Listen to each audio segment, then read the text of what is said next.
Hello hi how are you दोस्तों।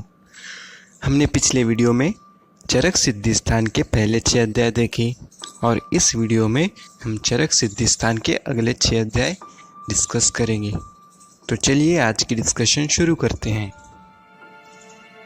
तो आज का 7वां अध्याय है। आज का प्रश्न है, निरूहण बस्ती के व्यापद कितने बताए गए हैं। अगला प्रश्न है, प्रमथ्या एवं फलवर्ती का प्रयोग किस निरूहण बस्ती के व्यापद में किया जाता है। अगला प्रश्न, रक्तपित्त नाशक तथा अतिसार नाशक चिकित्सा निरूहण बस्ती के किस व्यापद में की जाती है। जीवादान, इसका किस किस व्यापद में उल्लेख किया गया है। हिक्का एवं सिरशूल, यह किसका व्यापद है। अगला प्रश्न, आधमान परिकर्तिका क्लम, यह किन किन व्यापद में वर्णित किया गया है। अब अगला अध्याय चरक सिद्धि 8, जो कि बहुत ही छोटा है।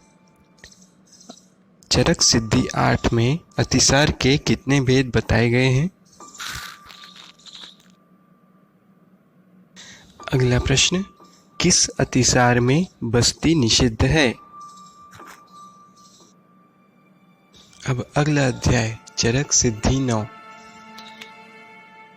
प्रश्न है, मर्मस्थानों की रक्षा प्रधान रूप से किस दोष से करनी चाहिए।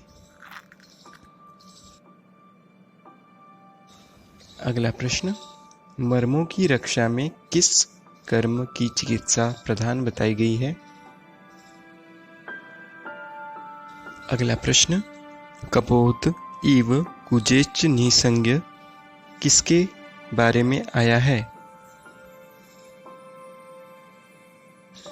अगला प्रश्न, दृष्टि संस्तभ्य संज्ञा च हत्व कंठेन कुजति, यह किस व्याधि के बारे में आया है।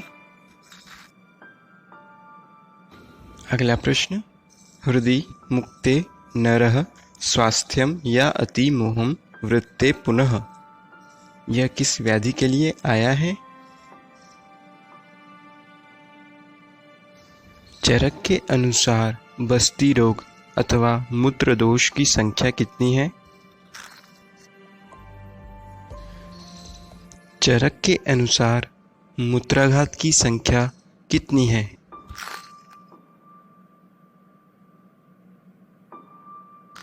चरक के अनुसार मूत्रकृच्छ की संख्या कितनी है।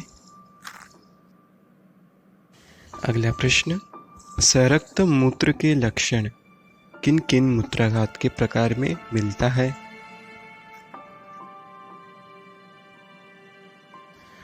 उष्णवात, यह किस स्थान की व्याधि है। वाग्भट के अनुसार भस्मोदक प्रतीकांशम मूत्रत्याग किस व्याधि में होता है। अगला प्रश्न, गोरोचन एवं शंखचूर्ण वर्ण का क्रमशः कौन से दोषद मूत्रसाद में उत्पन्न होता है।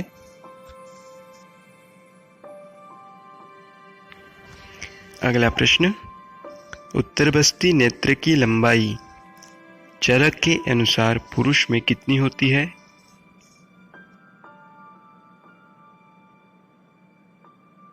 चरक के अनुसार पुरुष में उत्तरबस्ती नेत्र के छिद्र का प्रमाण क्या है।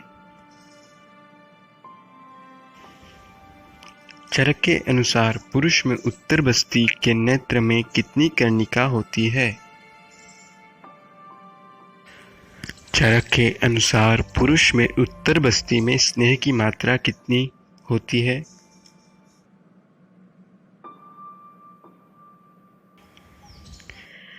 चरक के अनुसार स्त्रियों में उत्तरबस्ती का काल क्या है और किस अवस्था में देते हैं।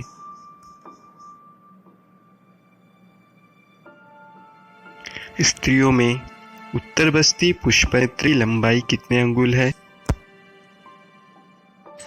स्त्रियों में मूत्र मार्ग में उत्तर बस्ती देते समय पुष्पनेत्र कितने अंगुल प्रविष्ट कराएं?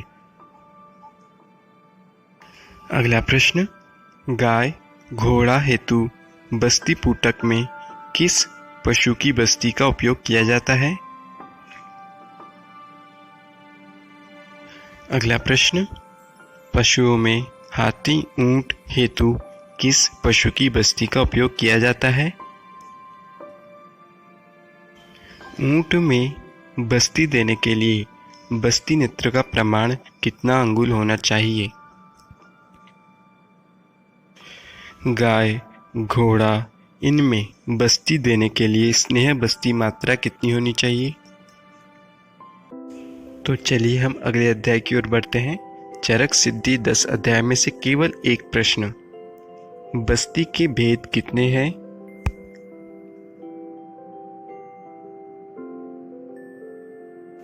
अगला अध्याय चरक सिद्धि 11, मदन फल की बस्ती किस रोग में श्रेष्ठ बताई गई है? अगला प्रश्न, प्रमेह रोग हर के लिए वामक आचार्य ने किस वामक फल की प्रशंसा की है? अगला प्रश्न, कुष्ठ रोग हर के लिए जीमूतक वामक फल का प्रशंसा किस आचार्य ने की है?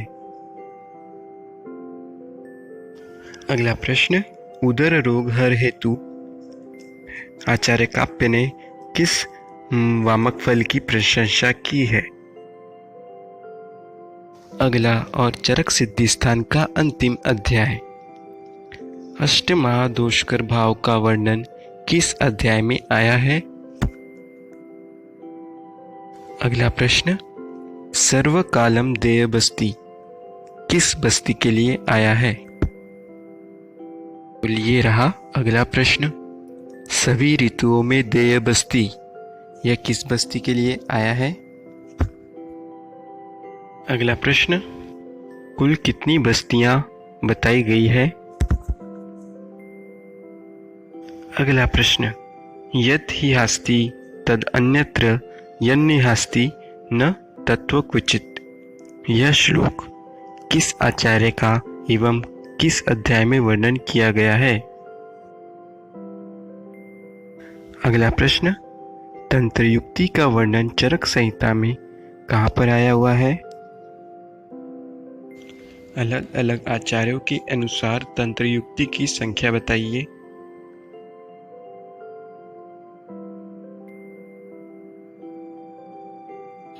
अगला प्रश्न, नस्य के भेद बताइए। अगला प्रश्न, वाग्भट के अनुसार मर्श नस्य की उत्तम मात्रा कितनी है?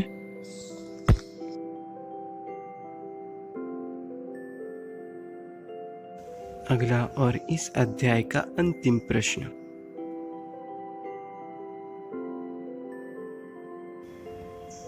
अवपीड़नस्य के कितने प्रकार चरक में बताए गए हैं? तो दोस्तों, यहाँ पर हमारे चरक सिद्धि स्थान की डिस्कशन कंप्लीट हुई। अगले वीडियो में हम चरक चिकित्सा स्थान के डिस्कशन शुरू करने जा रहे हैं। यदि आपने चैनल सब्सक्राइब नहीं किया है तो तुरंत चैनल सब्सक्राइब कीजिए।